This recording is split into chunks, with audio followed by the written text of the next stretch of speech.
আমরা মামুরা মিলে তারা ইলেকশন করেছিল। আমাদের স্পষ্ট ভাষা বলেছিলেন সেই নির্বাচনে বাংলাদেশের মানুষ ভোট দিতে পারবে না, সেই নির্বাচনে বাংলাদেশ জাতীয়তাবাদী দল বিএনপি অংশগ্রহণ করতে পারে না। এই আজকে আগামী 12 তারিখ মানুষের ভোট দেওয়ার অধিকার প্রতিষ্ঠা করেছে, এটার জন্য মুক্তিযুদ্ধ বাংলাদেশ জাতীয়তাবাদী দল অর্থাৎ বিএনপি। আজকে অনেকে নির্বাচন মাঠে এসে অনেক কথা বলে, আজকে তাদের কতটুকু দক্ষতা আছে অভিজ্ঞতা আছে এটা আপনারা জানেন। আমাদের যারা প্রতিপক্ষ, যারা আমরা কালকে জনসভা করেছে, সেই জনসভায় দাঁড়িয়ে তারা অনেক অসত্য কথা বলেছে, মিথ্যা কথা বলেছে। আমরা যে জনসভায় যখন যাই, আগামী দিনে বাংলাদেশটাকে আমরা কিভাবে দেখতে চাই, আমরা যখন সেই কথাগুলি জনগণের কাছে, মানুষের কাছে, ভোটারদের কাছে তুলে ধরি, তখন তারা শুধু একটা কথাই বলে, ভোট দেন তাইলে দেশ তো পারবা। এছাড়া তাদের কাছে কোনো কর্মসূচি নেই। কিন্তু আপনারা লক্ষ্য করলেন আমাদের নেতা তারেক রহমান স্পষ্ট কথায় বলেছে, আগামী দিনে বাংলাদেশকে পরিচালনা করার জন্য আমাদের কাছে পরিকল্পনা আছে, আমাদের কর্মসূচি আছে। আগামী দিনে বাংলাদেশটাকে গড়ে তুলতে আমরা ইতিমধ্যে 31 দফা কর্মসূচি আমরা দিয়েছি। ইসলামী আন্দোলনকে জিজ্ঞাসা করেন আপনাদের কর্মসূচি কি, তারা বলতে পারবে? তারা বলতে পারবে না।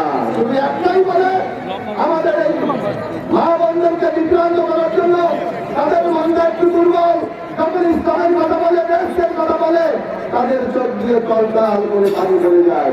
তখন বলে পাকা মার্কায় যদি ভোট দেন তাইলে আপনি দেশকে দুষ করে দিকে যেতে পারবেন। এখানে অনেক ওলামা আছে, এখানে মাওলানা হাবিবুর রহমান সাহেব অনেকে আছেন। কোন মার্কায় ভোট দিয়ে কখনো দেশকে যাওয়া যায় না। আমরা মুসলমান, দেশকে যদি যেতে হয় আপনাকে কোরআন অনুসরণ করতে হবে, আমাদের নবীজির হাদিস অনুসরণ করতে হবে, আমাদেরকে রোজা রাখতে হবে, নামাজ পড়তে হবে, ইসলামের বিধিবিধান মেনে চলতে হবে। তারপরে যদি মহান আল্লাহ তাআলা যদি সন্তুষ্ট না হয়, দেশকে যাওয়ার কোন সুযোগ নাই। অথচ তারা এই ধর্মপ্রাণ মুসলমানদেরকে বিভ্রান্ত করার জন্য তারা আজকে দেশকে বিক্রি করছে। এখানে ওলামারা এখানে আছেন, এই পৃথিবীতে দেশের সুসংবাদ পেয়েছিলেন মাত্র 10 জন। এছাড়া পর্যন্ত পৃথিবীতে কেউ দেশকে সুসংবাদ পান নাই। আবু বকর, ওমর, ওসমান, আলী সহ 10 জনকে দেওয়া হয়েছিল, কিন্তু ওনারা এখন দেশকে টিকিট কিভাবে বিক্রি করে? টিকিট বিক্রি করেন, আপনার টিকিটটা কই? টিকিটটা কই? উনি দেখাইতে পারবে না। বরং বিভ্রান্তমূলক কথা বলে মানুষকে আজকে তারা ঠকাতে চায়, তাদের সাথে চিটারি করতে চায়। আমরা স্পষ্ট ভাষা বলতে চাই, আগামী দিনে ইনশাআল্লাহ বাংলাদেশের সকল মানুষ বিশ্বাস করে আমাদের জেলার নেতৃবৃন্দ এখানে এসেছে, এই মাত্র আমাদের মাঝে এসে উপস্থিত হয়েছেন নেতৃত্ব কেন্দ্রীয় সাংগঠনিক সম্পাদক বরিশাল বিএড কলেজের সাবেক ভিপি জনাব মাহবুব নান্নু। এটা আপনি দাঁড়ান, আরেকটু আগে আসলে আমরা বক্তব্য করতে পারবো। এটা বন্ধুরা, আজকে দেখবেন বাংলাদেশে 2টি বড় রাজনৈতিক দল ছিল, একটা আওয়ামী লীগ আরেকটা বিএনপি।